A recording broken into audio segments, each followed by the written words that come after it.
So, I have shared with you, na-share ko na sa inyo yung paano ang relasyon namin ng daddy ko noon, yung stepdad ko. From the very beginning, bata pa lang ako, naramdaman ko yung pagmamahal ng daddy para sa akin. Kaya naging magaan din yung loob ko sa kanya kasi naramdaman ko yung pagmamahal na binibigay ni Papa sa akin, ni Papa Biting, na ibibigay niya din sa akin na walang walang halong parang hinihingi na kapalit. Kumbaga, tinanggap niya ako bilang anak ng mommy ko, 'di ba? Tapos, siyempre siya yung nagiging referee kapag nag-aaway kami ni mommy or may tampuhan kami ni mommy, siya talaga yung nagiging referee. Tanda ko pa one time, inis na inis ako kay mommy for hindi ko na alam kung anong reason, basta nag-aaway kami or hindi naman away pero nagkakabangayan kami ni mommy. Tapos, sabi ni dad, "Let's go for a drive."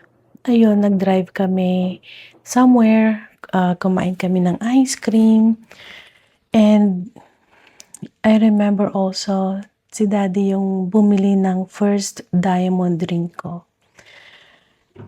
Thinking about it now, I am upset with myself kasi naisanla ko yun nung nakipagtanan ako. Talagang ang dami kong katangahan sa buhay pagdating sa pag-ibig. And si dad, alam niya, bilang niya talaga kung ilan ang naging boyfriend ko, kung ilan yung naging katangahan ko, ganun.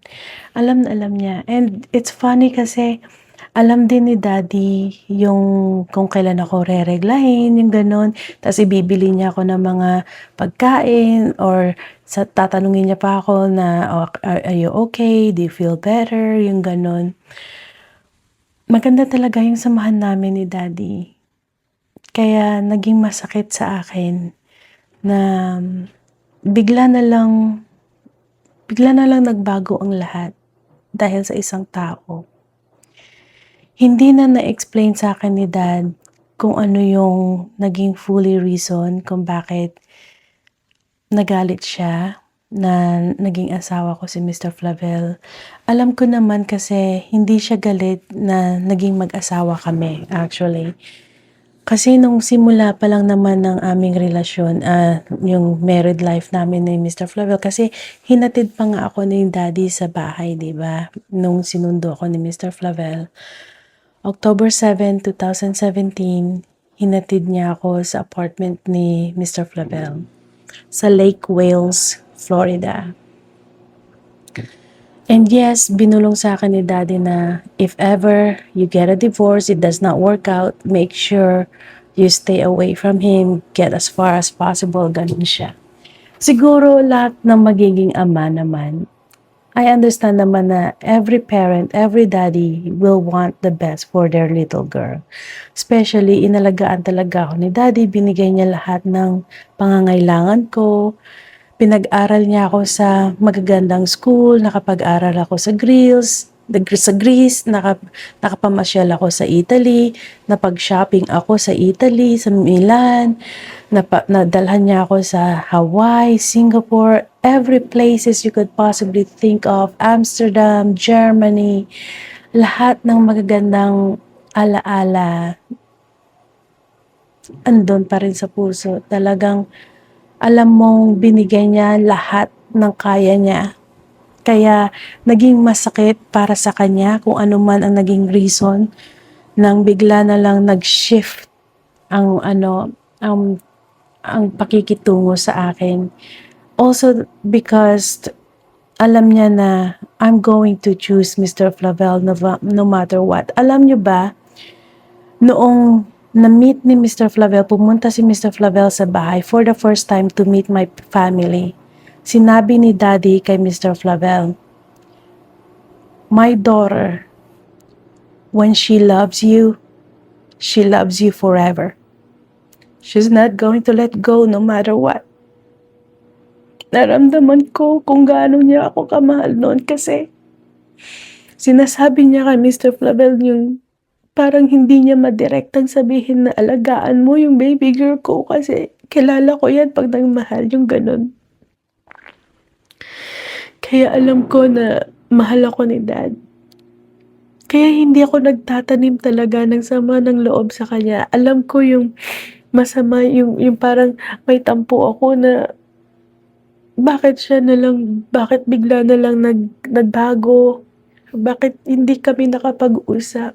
Alam niyo bang may nangyari sa sa buhay namin, pero part 3 na siguro yun. Anyways, kahit na ganun pa man ang nangyari sa amin ng daddy ko dahil kay Mr. Flavel, walang walang nakapigil sa akin. At hindi rin naman ako pinigilan ni Mr. Flavel, hindi niya rin ako diniktahan. Sumusulat talaga ako sa kanya. Kahit na 1 hour away lang yung layo ko, yung layo ng Lake Wales sa Titusville, mga siguro 1 hour and 45 minutes, almost 2 hours, let's say. Tapos mula sa trabaho ko noon, mga 30 to 40 minutes lang yun, depende sa traffic. Ang layo ng office ko sa bahay nila mommy and daddy. Pero sumusulat ako as in handwritten note. And I am telling him, I don't know kung he kept it, hindi ko alam kung tinapon niya, but God knows, God as my witness, sumulat ako kay daddy almost every day, almost every week, almost every month. Lagi kong sinasabi sa kanya that I miss him so much. Na namimiss ko yung samahan namin. Namimiss ko na kausap ko siya kasi alam niyo, pag malungkot ako, minsan pag may mga jokes online, siya yung sinashare ko sa kanya, kinukwento ko sa kanya. Tapos biglang wala na lang. Alam mo yun, yung parang wala nang, kahit kasi may asawa na ako no, nagme-message yan si daddy, hey, little girl, get up. It's time to get to work. Ganun siya. Tapos minsan tatanungin niya, okay, how was your first night there? How were the situation? Maganda eh. Maganda yung samahan namin. I wish talaga nabasa ni daddy lahat ng gusto kong sabihin sa mga letters na yon. I don't know if he even had the chance to read them. Kasi alam ko yung galit niya, siguro tinatapon niya na lang. Pero birthday niya no, nagsusulat ako.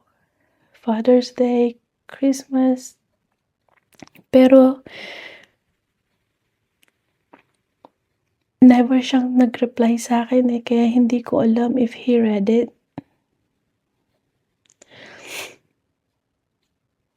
And I always say, at the end of every letter, I always tell him that, Dad, I'm just here. Whenever you are ready. Whenever you want me back, I'm just here.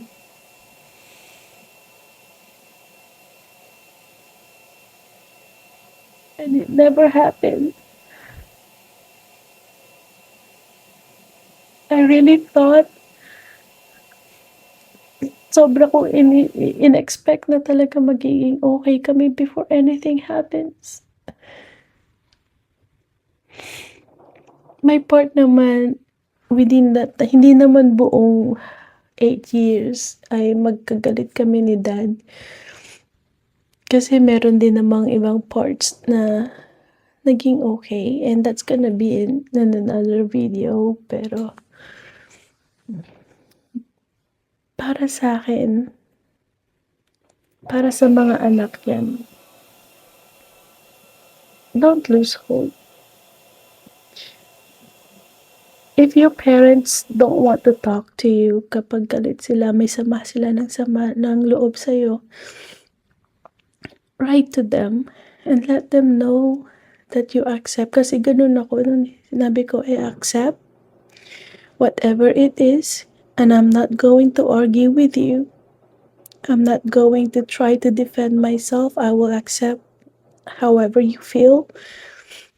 But just so you know, I'm just here whenever you're ready. It may never happen. Like me. Hindi nangyari. Pero kahit paano, may part pa rin naman na naging okay. I remember I told my mom, all I ever want for my church wedding is for Dad to walk me down the aisle. That's all I ever wanted. And I'm so thankful na kahit galit siya sa akin, kahit hindi siya sangayon sa mga desisyon ko, andun siya. Kahit pakitang tao lang ba kasi sinabi niya sa akin na this will be the last that you will see me. Pero hindi yun ang naging last anyways. Ganun niya ako kamahal, kaya alam ko mahal niya ako. Kaya masakit man yung naging desisyon ko nung nawala siya, I had to do it. I had to do it. Hindi ko na kaya.